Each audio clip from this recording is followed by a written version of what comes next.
안녕하세요. 3월 28일 아침입니다. 오늘 우리가 먼저 같이 390장 찬양을 한 장 드리고 그리고 기도하며 말씀을 보도록 하겠습니다. 먼저 390장을 찾으시기 바랍니다.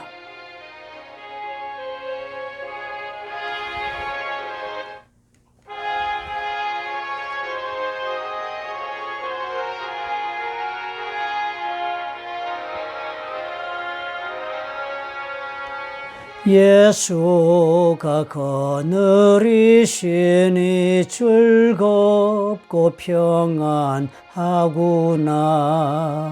주야의 자고 깨는 것 예수가 거느리시네. 주 날 항상 돌보시고 날 친히 거느리시네. 주 날 항상 돌보시고 날 친히 거느리시네.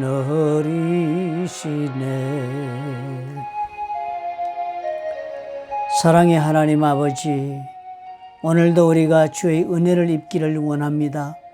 오늘도 주의 말씀이 우리의 삶의 주님이여 참으로 양식이 되기를 원합니다.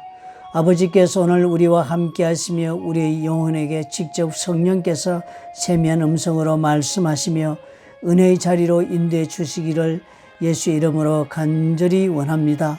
하나님이여 도와주시옵소서. 우리는 연약하고 부족하옵나니 아버지께서 오늘 은혜를 베푸셔서 참으로 주님 이 말씀 가운데 새 힘을 얻도록 주님 축복해 주시옵소서. 예수님 이름으로 기도합나이다. 아멘. 오늘 우리가 신명기서 말씀을 계속해서 보겠습니다.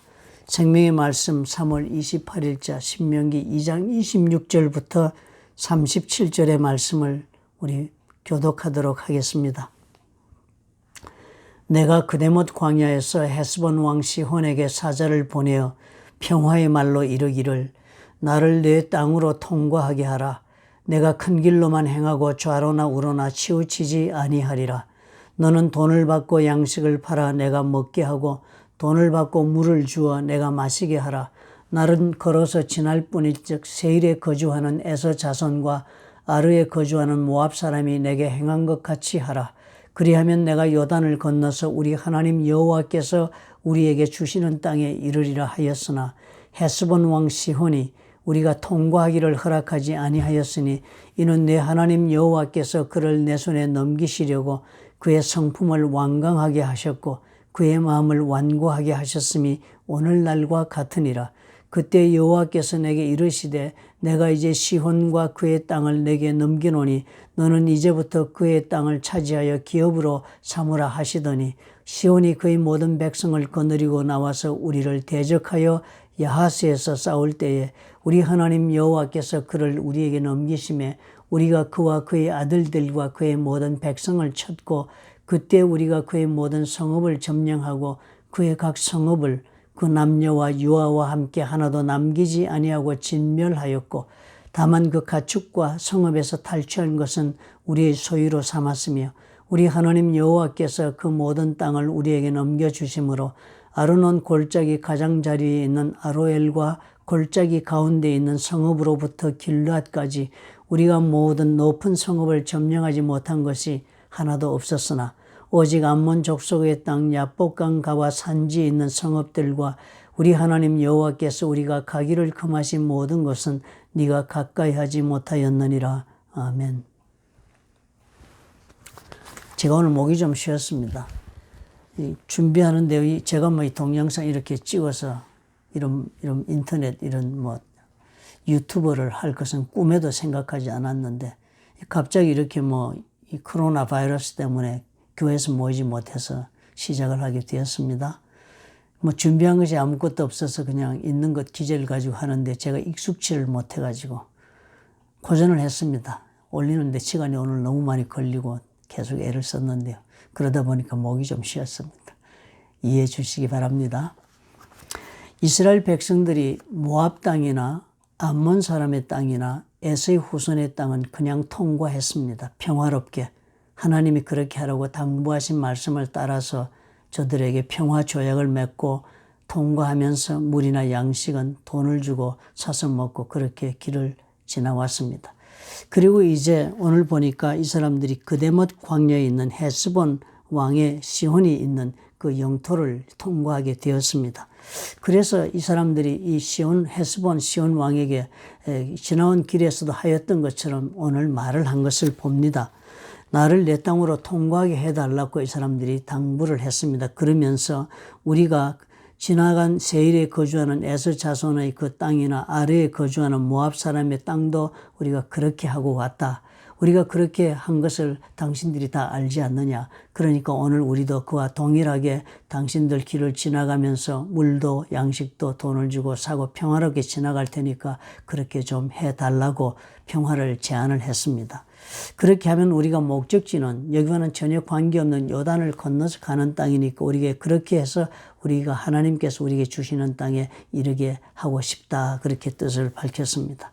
그런데도 이 헤스본 왕은 이 시혼은 이 말을 듣고도 통과하는 것을 허락하지 아니했습니다. 허락하지 아니한 그 이유는 성경에 적기를 네 하나님 여호와께서 그를 내 손에 넘기시려고 그의 성품을 완강하게 하셨고 그의 마음을 완고하게 해서 그렇게 되었다는 것입니다. 헤스본 왕 시온의 마음이요. 하나님이 그렇게 완강하게 만들었고 또 완고하게 되도록 그렇게 하셨기 때문에 그래서 그 사람이 결국은 싸워서 너에게 져서 이 땅을 너희들 손에 넘겨주게 하려고 하나님이 그렇게 하셨다라고 적었습니다. 그래서 이제 이 전쟁을 했는데요.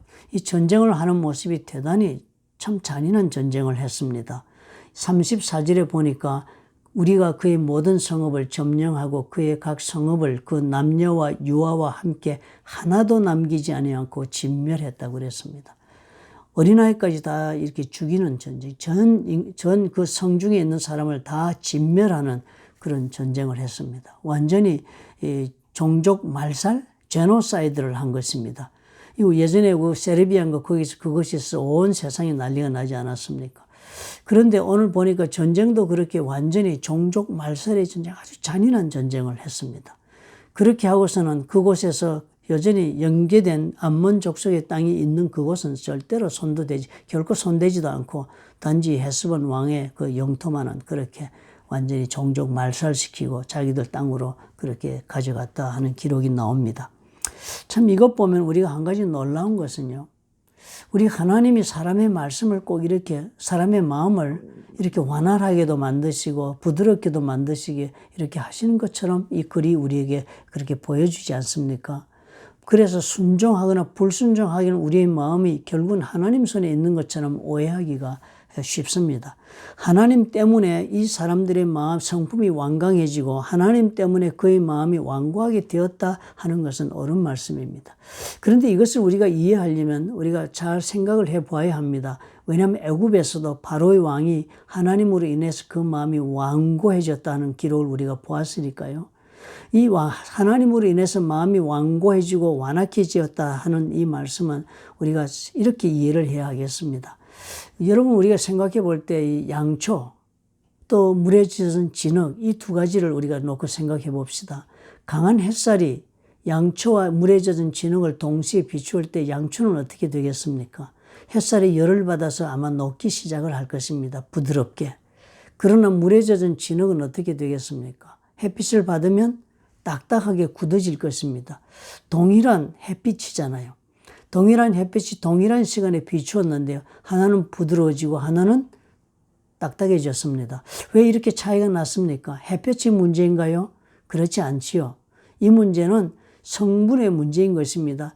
양초의 성분과 진흙의 성분이 서로 정반대로 다른 성분이기 때문에 동일한 햇볕을 동시에 받았음에도 불구하고 하나는 부드러운 것으로 하나는 딱딱한 것으로 그렇게 변하고 만 것입니다. 이스라엘 백성의 참으로 이 길을 지나면서 모압 백성들과 암몬과 세일의 후손들에게 하나님의 동일한 말씀이 주어졌습니다.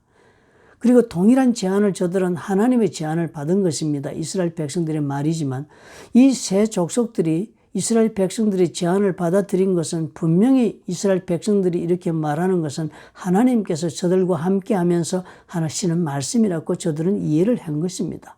그렇기 때문에 그 하나님을 알고 하나님을 두려워하기 때문에 그 하나님을 대적할 수 없다는 것을 알아서 저들이 제안을 그대로 받아들이고 그리고 또 이스라엘 백성들이 그 길을 가도록 그렇게 순종하는 모습을 보여주었습니다. 그러나 헤스본 왕 시혼은 달랐습니다. 하나님을 전혀 경외하는 사람도 아니었고 또 하나님을 그렇게 경외하지 않기 때문에 하나님의 말씀이 저에게 무슨 큰 중요한 말씀이 되지 못했습니다. 하나님이 무슨 말씀을 하든지 헤스본 왕 시혼은 자기의 생각과 자기의 판단이 얼마든지 그 모든 하나님 말씀 위에 있을 수 있다고 생각하는 사람이었습니다. 그렇기 때문에 그는 하나님의 말씀을 듣고서도 무시하고 경멸하고 그리고서는 자기의 뜻을 세웠기 때문에 이런 결과가 생긴 것입니다. 그렇게 해서 이 헤스본 왕은 하나님 앞에서 하나님께서 주신 말씀으로 그 마음이 더욱 딱딱한 쪽을 선택하고 그래서 이런 전쟁으로 끌고 간 것입니다. 참 이 말씀을 보면서 우리가 한 가지 생각할 수 있는 것은 이 헤스본 왕 시혼의 이 이야기는 오늘 저와 여러분에게도 동일하게 적용될 수 있는 그 사건이 될 수가 있겠다 하는 것입니다. 그렇지 않습니까? 참으로 우리가 하나님의 말씀에 대해 언제나 순종했습니까? 그러나 하나님 말씀에 대해 우리가 순종하지 못하거나 내가 반발하고 거역할 때 내 자신을 돌아보면 그 하나님의 말씀대로 내가 살고 싶지 않다는 말씀뿐만 아니라 내가 하나님의 말씀에 대하여 한 걸음 더 나아가서 하나님을 두렵게 하는 마음이 없을 때는 얼마든지 그 말씀을 무시하고 내가 하고 싶은 행동을 선택하는 경우가 많았던 것을 우리는 다 기억하고 있을 것입니다. 참으로 이 문제가 우리에게 놀라운 하나의 삶의 선택을 할 때의 기준이 될 수 있다는 것을 발견합니다. 우리가 이 세상을 살아가면서요, 하나님의 말씀에 대한 우리의 태도가 내 마음에 하나님을 어떻게 생각하고 있느냐에 따라서 얼마든지 그 결과가 달라질 수가 있는 것입니다. 내가 오늘도 하나님을 경외하며 살고 있는가? 내가 오늘도 하나님의 말씀대로 살기를 원하는가 하는 그 마음이 내 속에 준비된 때에 따라서 나의 행동이 결정되는 것입니다. 하나님의 말씀이 내 삶 속에 하나도 영향을 발휘하지 못하는 것은 무엇보다 내 마음이 우리 하나님을 경외하지 않고 그 하나님의 말씀을 내가 무시하고 그렇게 살아도 된다고 내 스스로가 자인하고 있기 때문에 그런 결과를 선택하는 것입니다. 내가 나의 삶의 주인이 되어서 사는 한 결코 나는 하나님의 말씀에 하나님을 나의 주로 삼지 못하기 때문에 결코 순종할 수 있는 마음을 얻지를 못한다는 사실을 오늘 우리가 발견하게 되는 것입니다. 우리 하나님의 말씀에 불순종한 결과가 어쨌습니까? 심판이었습니다. 이 제노사이드, 인종 말살한 이 전쟁의 모습은 일반적인 전쟁의 모습이 아닙니다. 하나님께서 전쟁을 허락하신 경우에 많은 경우에 전쟁이 성경에 많이 기록되어 있습니다.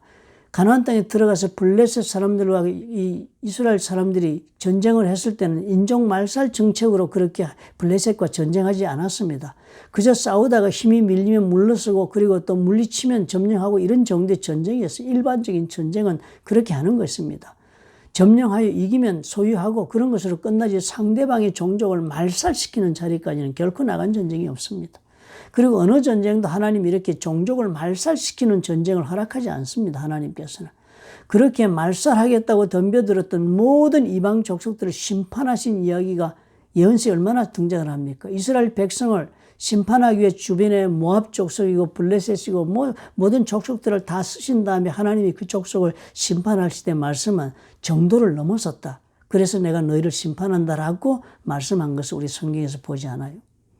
우리 하나님은 전쟁을 그렇게 말살시키는 전쟁을 하지 않습니다. 그런데도 불구하고 왜 헤스본 왕은 이렇게 인종을 말살하는 정책을 하나님이 취해서 그렇게 하도록 했겠습니까? 왜 또 이스라엘 백성들은 가나안 땅에 들어가서는 그렇게 종족 말살을 시키라는 하나님의 명령에 따라 전쟁을 해야 했습니까? 그것은 그냥 보통의 전쟁이 아니라 하나님이 그 종족을 심판하시는 심판의 전쟁이었기 때문이었습니다. 심판은 노아의 때와 마찬가지로 우리가 보았듯이 심판은 멸절시키는 것이 심판입니다. 모든 것을 하나님께서 완전히 죽여버리고 그리고 또 없애버리는 것이 심판의 그 목적인 것입니다. 그러니까 오늘 이 사람들을 보니까 어떻게 해요? 하나님을 경외하지 않고 자신들이 스스로 자신의 삶을 얼마든지 경영할 수 있다고 하나님을 대적하는 길을 선택한 사람들, 하나님의 말씀을 무시하고 그리고 거부한 사람들, 그래서 자신의 길을 선택한 사람들의 종말이 이렇다. 심판으로 끝난다는 것입니다. 헤스본 왕 시혼은 하나님의 이 말씀을 거역해서 이스라엘 백성들과 전쟁을 해서 실패하고 전쟁에 진 패전국가의 왕이 되질 못했습니다. 이 헤스본 왕은 이 하나님의 말씀을 거부한 것 때문에 하나님의 심판의 대상이 되고 말았다는 사실을 우리가 주목해야겠습니다. 저와 여러분이 살아가는 삶 속에서는 어떠할까요?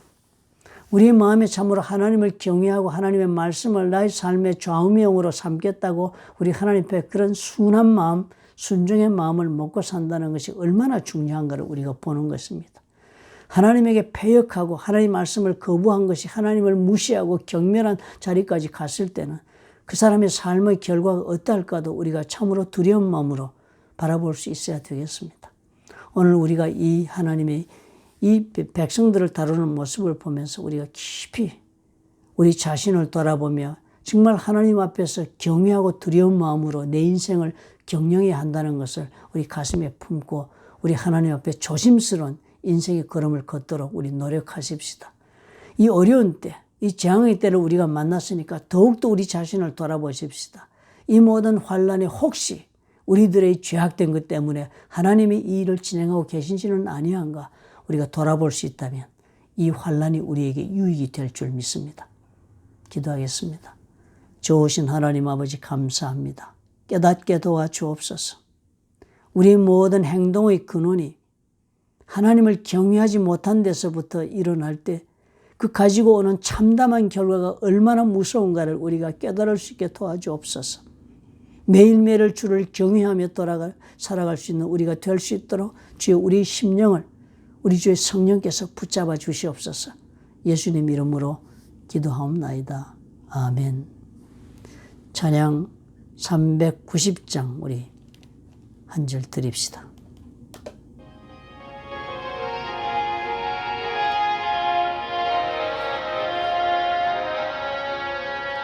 예수가 거느리시니